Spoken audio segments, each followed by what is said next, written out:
Mauser 1940, and it's owned by Mike Kevin Nick Widgery from Columpton. Mike himself owned a fire appliance for some years, but he's downsized a bit now. All he needs is a friend to take his pump around with him. They were purchased by the Home Office, not Mike and family, but the pumps were purchased during World War II to get down the narrow lanes of Cornwall to attend the various incidents.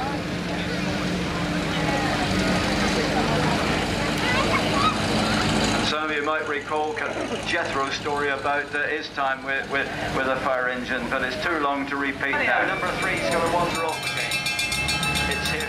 It's here somewhere. There we are, the Bedford J2 fire appliance. That's Keith Moore's, and that's being regularly used. Well, all of these appliances would have been in full service, just like the ambulances in time past, and they are in full working order these days. They could be called to an incident if need be, as I understand it. Also the ambulances, the fairly versatile Land Rover, like this and still miss the game. When you look at these two ambulances and see all the equipment that's on the modern ones, makes you think, doesn't it? But they still did the job, just like number 11 did. Number 11, pretty basic, but based on the famous Ford Model T chassis.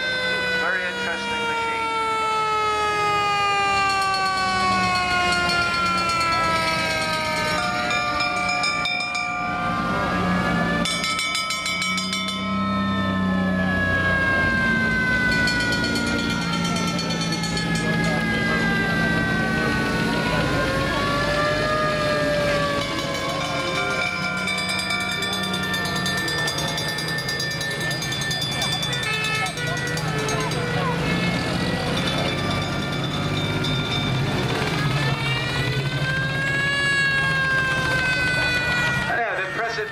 We haven't got the full amount in today, but never mind. We got plenty to have a good look at. Yes.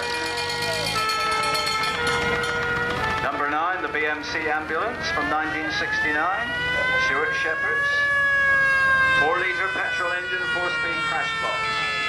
It could dip along. And then the Land Rover ambulance behind it. Unfortunately, I don't appear to have any details with that one, but we do the best we can.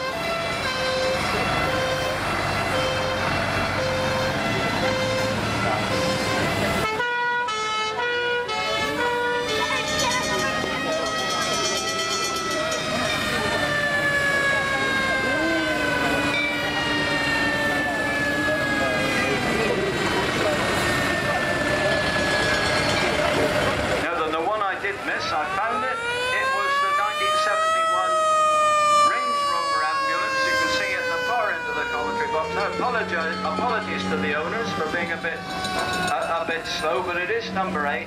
It's 1971, like I said. Gary and Ann Pollard of Highbridge are the owners. And it's one of 4.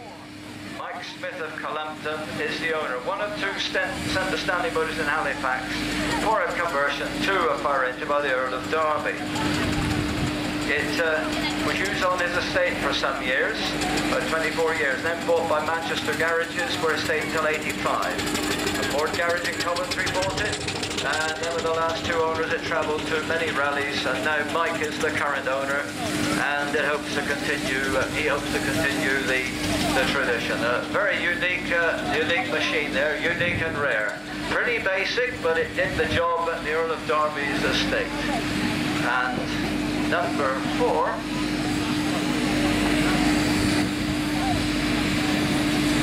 is owned by Norman Gamblin of Taunton. It's a 1963 Land Rover Series 2 fire engine.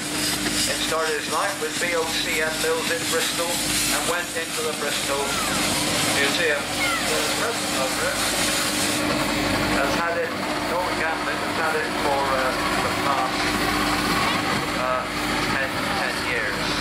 Built by Carmichael in 1963, the Red Wing range, it started, as I said, started life in Bristol.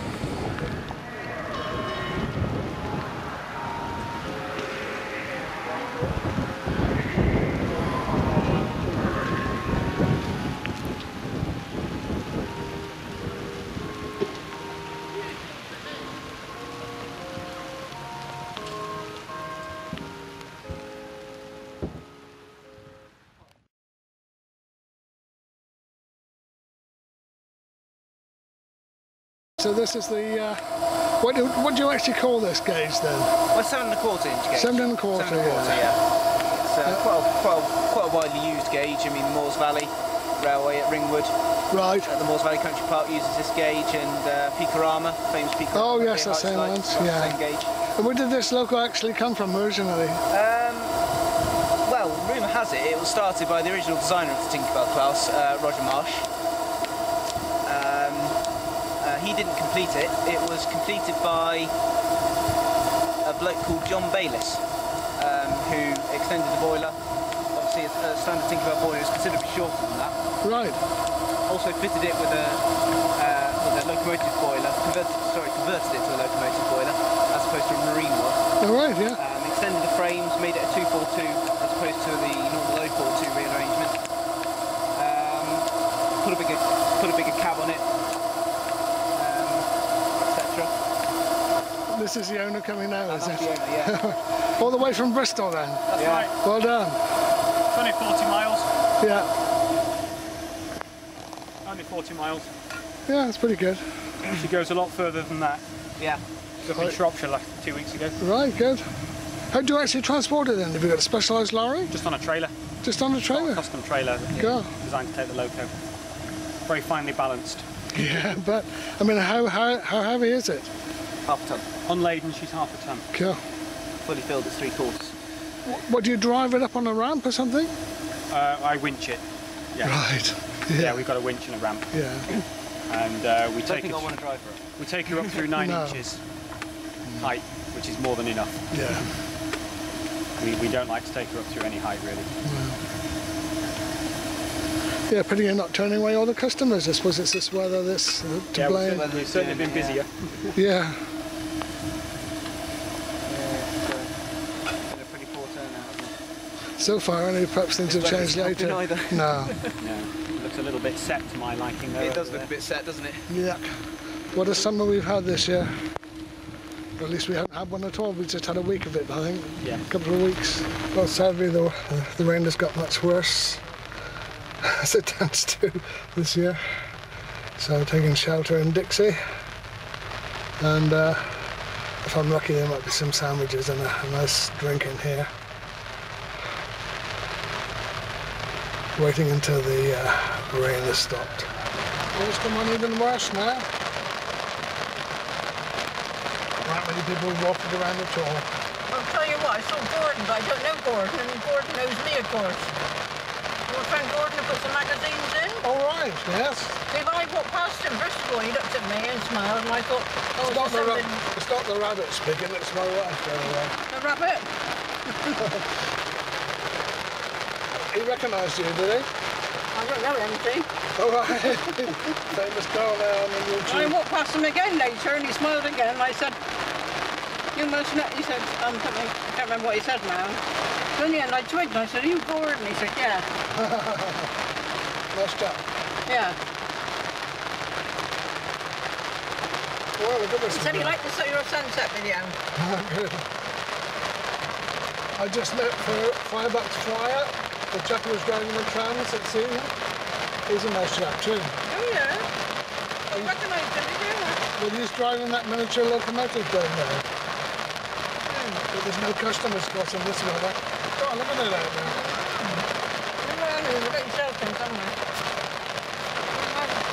Poor old Alan, the owner of this car, he's out wandering around somewhere. I bet you shelter somewhere. We more or less filled up Dixie now.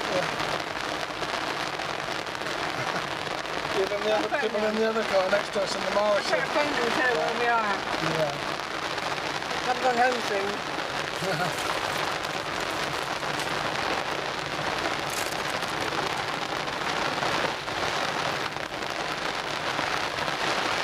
I hope he's sheltering somewhere. Nobody hearing this night.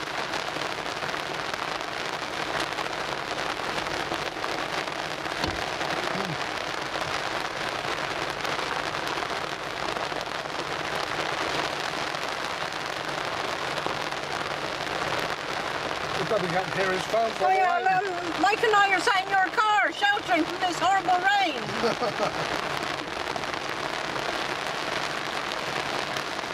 low down at the moment. Where are you? In one of the craft tents? In the craft tent, that's a good idea. It's really heavy at the minute.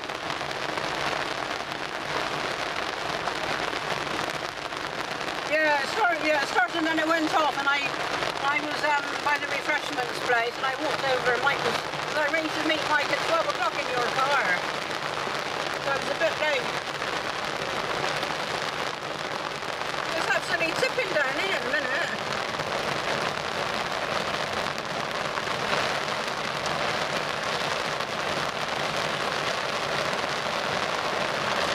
Yes.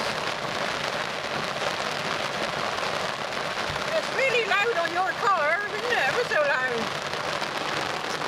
I'm going to catch up with you soon as I can hear you now. It's so loud. Alright then. I've eaten all your sandwiches now. No, I haven't. No, I wouldn't do that, Alan. No. Okay, see you soon. Yeah, see you soon. Bye.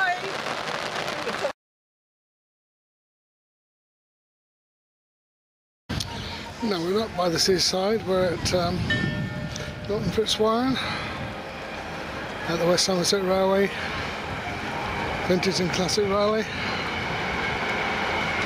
and this is what the rain has done recently here.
You don't know where you're going. Yes.